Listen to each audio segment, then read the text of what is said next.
Ang mga aralin sa video na ito ay una, kahulugan ng mga piling salita na ginamit sa akda sa ating talasalitaan. Ikalawa, ang nobela na pinamagatang Timawa, unang kabanata lamang na isinulat ni Agustin Fabian. Ikatlo, mahahalagang tanong ukol sa akda at gabay na sagot.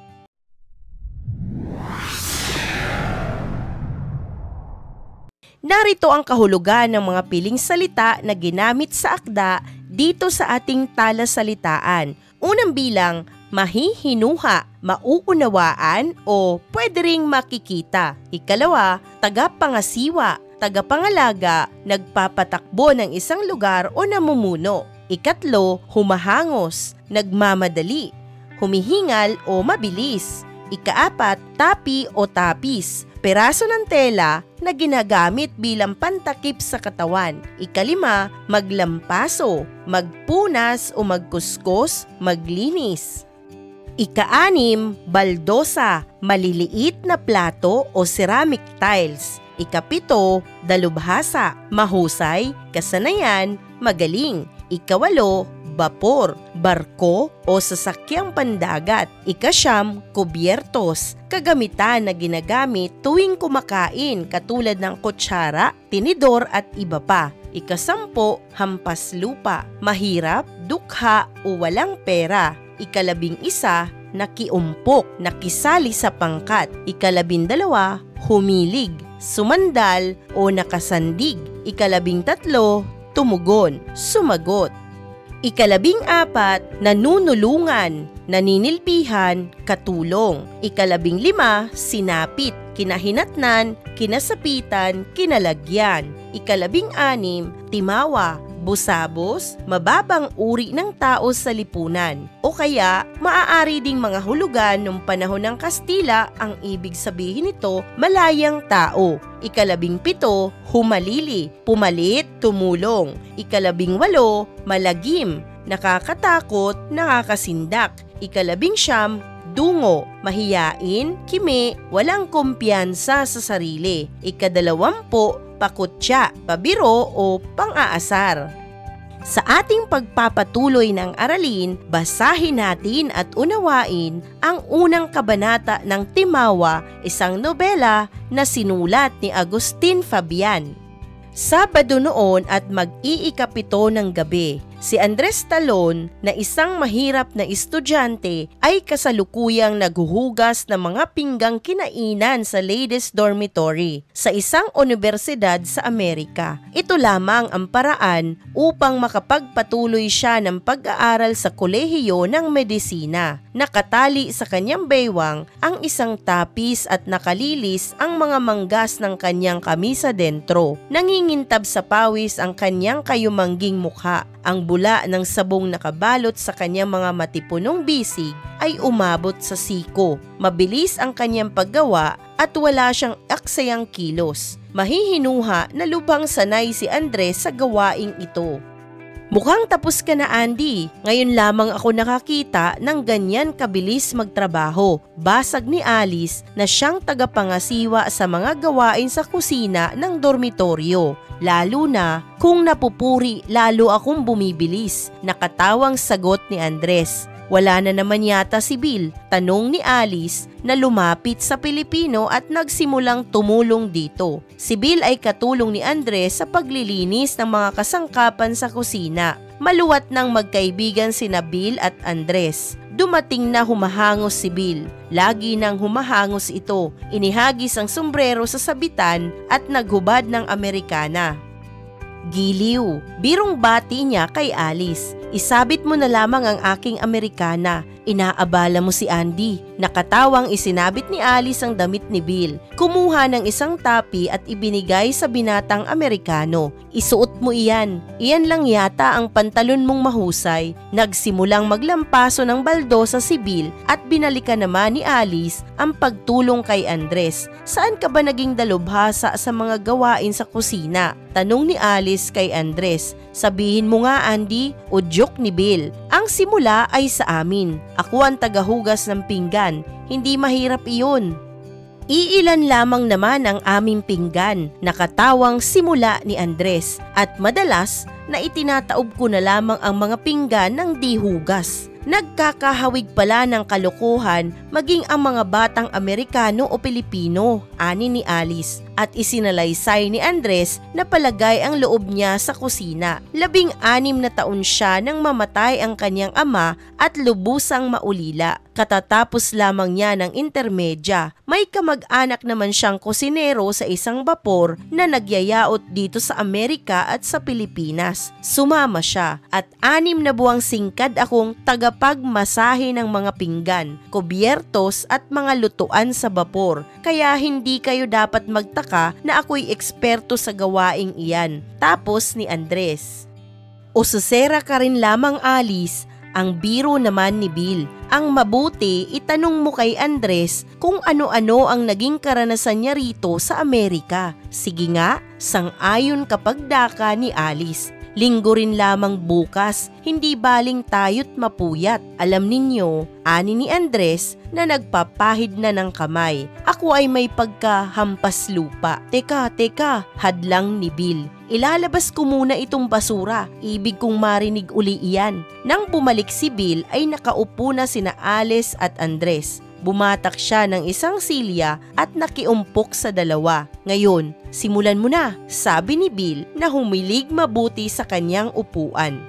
Saan ninyo ako gustong magsimula? Nang dumating ka rito sa Amerika, tugon ni Alice. Sa San Francisco bumaba si Andres at ang paghuhugas ng pinggan ang unang naging hanap buhay. Naging manggagawa sa iba't ibang bayan ng California, namitas ng mansana sa Oregon at Washington, dalang hita sa Florida. Lalo na raw siyang umitim sa taniman ng kamatis, letsugas, repolyo at iba pang mga gulay. Naging serbidor sa mga restauran, naging utusan, naglingkod sa salmonan sa Alaska, nagpatag ng bato sa daang tren sa Nevada. Hindi kaagad tumugon si Andres. Tila tinitimbang niya sa marami niyang karanasan ang pinakatampok. Ang totoo ay nag-aalangan si Andres na sariwain pa ang malungkot na bahagi ng kanyang buhay.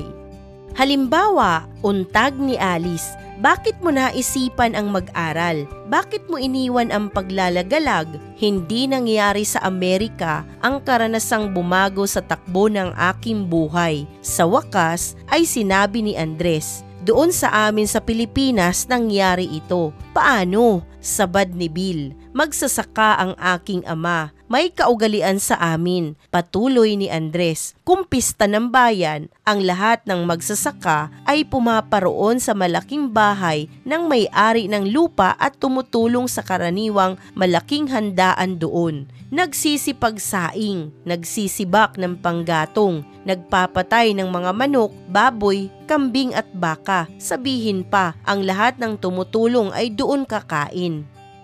At isang pista nga ay isinama ako ng aking ama upang tumulong sa may-ari ng lupang aming sinasaka. May 13 gulang ako. Nang nagkakainan na ang mga nanunulungan ay dumating ang donyang asawa ng aming kasama at pinagmumura ang mga nagsisikain. Hindi pa raw natatapos ang mga panauhin sa itaas ay inuuna na raw namin ang aming mga bituka. Lubha raw kaming mga timawa. Hindi ko kaagad naunawaan ang aking narinig. Patuloy ni Andres. Noong papauwi na lamang kami at sabihin sa akin ni amang ang kanyang pagdaramdam. Noon ko lamang lubos sa naunawaan ang kahulugan ng salitang timawa. Sinabi sa akin ni ama na pagbutihin ko ang pag-aaral upang huwag kong sapitin ang kaapihang ganon. Kung ako raw ay lalaking magsasaka at hindi akin ang sasakahing lupa, ay ganoon din ang aking kapalaran. Aalimurain ng mayayaman. Ang isang timawa ay higit na pangit kaysa gutom. Ang timawa raw ay kahalintulad ng isang aso, sagpang ng sagpang. Huwag daw akong mag-aksaya ng panahon. Gagawin niyang lahat ang kanyang makakaya upang matuto. Kay buti ng iyong ama, ani ni Alice. Halos ang gabi ay ginagawa niyang araw. Dugtong pa ni Andres. Ibig niyang makaipon. Ang adhika niya ay maging isang manggagamot ako. Huminto muna si Andres sa kanyang pagsasalaysay. Nakatingin siya sa malayo na waring nakikitang muli ang kanyang ama at pagkatapos ng ilang sandali ay nagpatuloy na naman sa pagsasalita.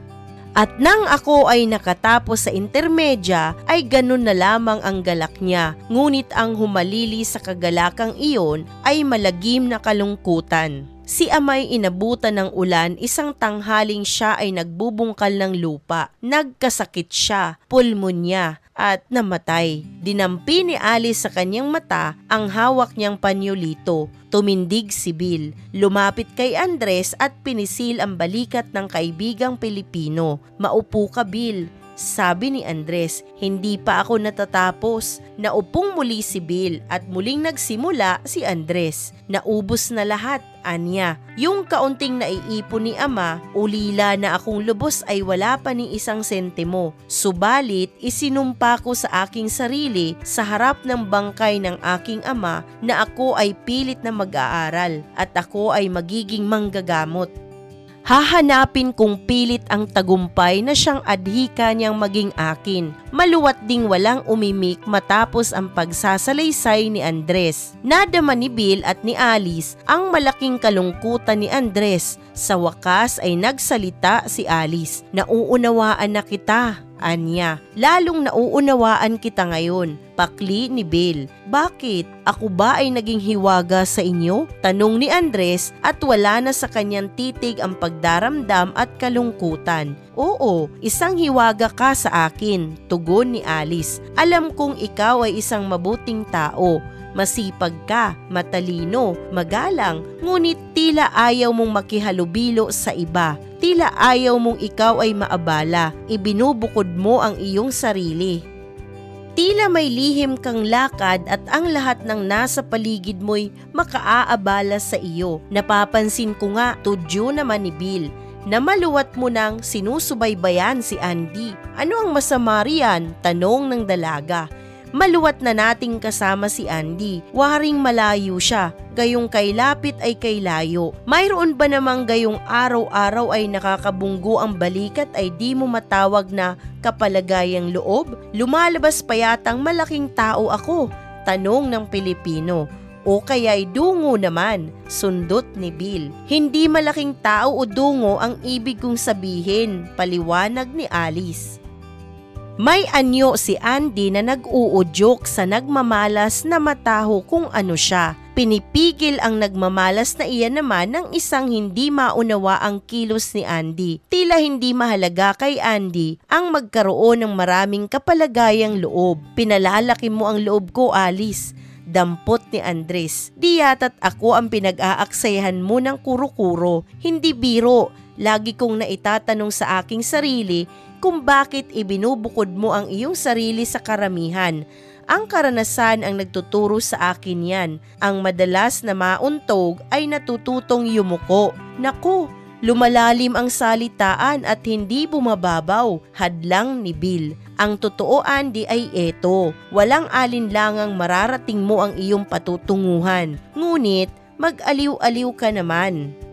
Mag-iibayo ang sigla mo kung sanda-sandali man lamang ay ilalayo ang iyong ilong sa libro. Maaari ba namang ang isang malusog na gaya mo ay hindi makaakit ng mga dalaga? Hayan si Alice. Bakit ba si Alice ang binibuwisit mo?" hadlang ni Andres. Kahit na sa biruan ay may hangganan. "Tigilan mo na si Andy," pakli ng dalaga. "At wag mo naman akong ipag-ukulan. Ano ang malay mo kung si Andy mayroon ng tinatangi?" At tumawa si Alice. "May tinatangi si Andy?" pamanghang sabi ni Bill. "Walang maitatago sa akin iyan. Iyan ang tinatawag na nauuhaw at ayaw makiinom. At kung tanggihan ng nakikiinom?" tanong ni Andres. "Natatakot kang tanggihan kung ganoon.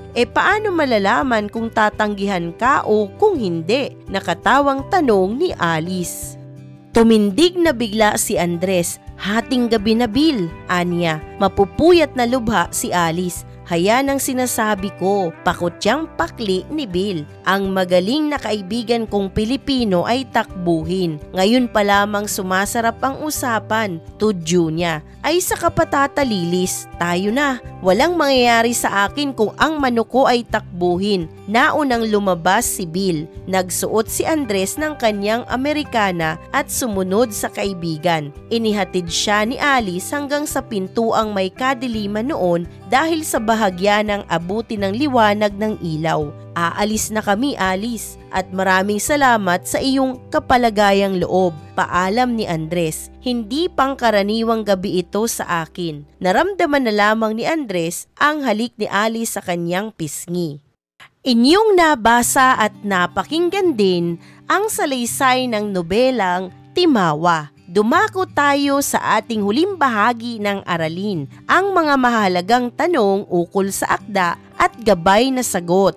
Unang tanong, ano ang paksa ng akda na Timawa? Narito ang maaari mong maging gabay na sagot. Ang nobela ay tungkol sa isang tao na nakipagsapalaran sa ibang bansa. Si Andres Talon, ang pangunahing tauhan sa kwento, ay dumanas ng masalimuot na kapalaran. Mula nang siya ay mamulat, nakikita niya ang hirap ng buhay ng isang taong salat sa kayamanan at pinag-aralan. Bagamat nagsusumikap, hindi pa rin tiyak kung may patutunguhan sapagkat samot-sari ang kanyang pinagdaanan.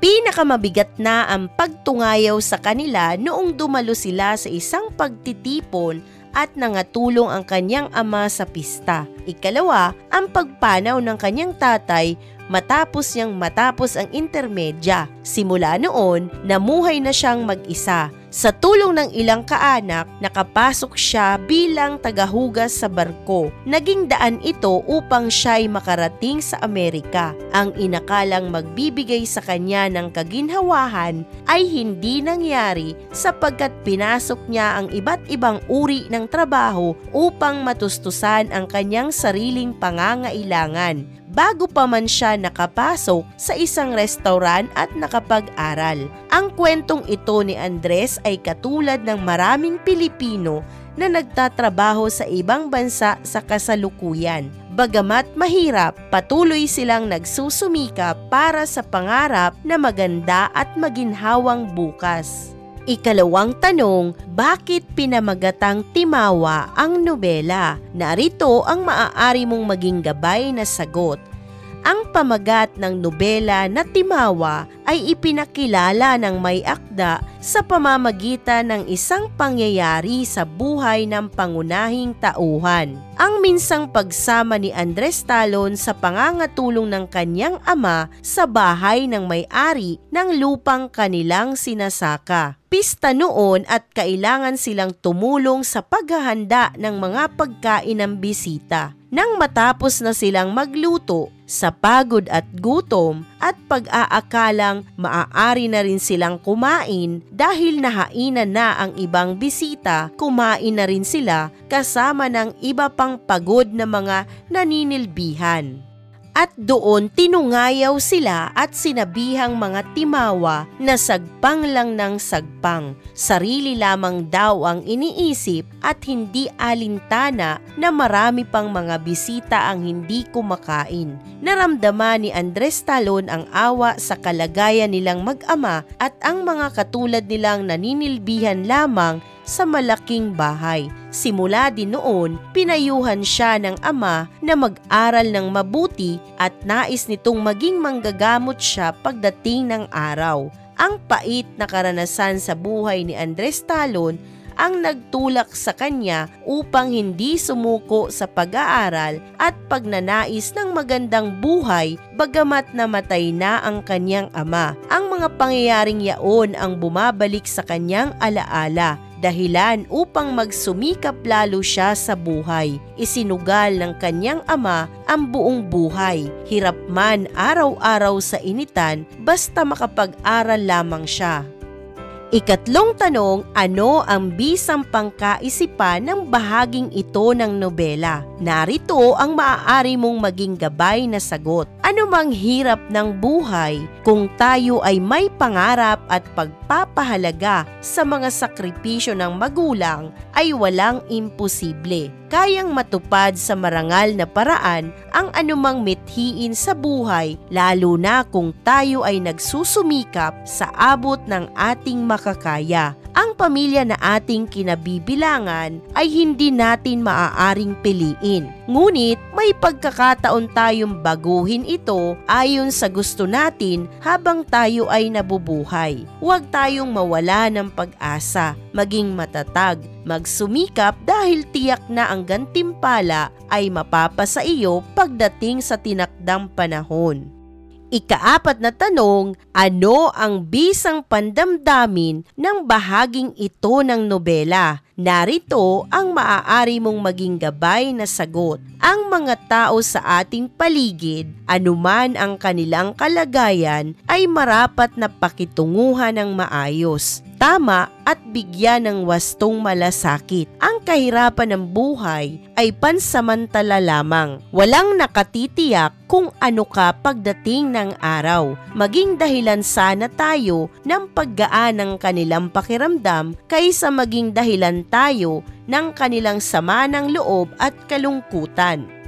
Hindi madali ang makipagsapalaran at may marating sa buhay kung ang iyong kalagayan ay mahirap na sa lahat ng bagay. Ikaw na may labis pa sa kanilang halaga, huwag ka nang makadagdag sa paghihirap ng kanilang kalooban. Piliin nating maging mabuti sa kapwa. Piliin natin ang ating mga salita. Kung wala naman itong magandang maidudulot, mas mainam na wag na nating sabihin pa. Ang pagiging mabuti sa kapwa ay libre at may gantimpala ka pa. Ang pagiging masama ay may kabayaran at ganting higit pa sa anumang paraan. Isang mahalagang aralin muli ang iyong napanood. Maraming salamat sa panonood sa channel na Aralin sa Filipino. Huwag mag-atubiling mag-comment ng inyong tanong, suggestions o paglilinaw ukol sa aralin.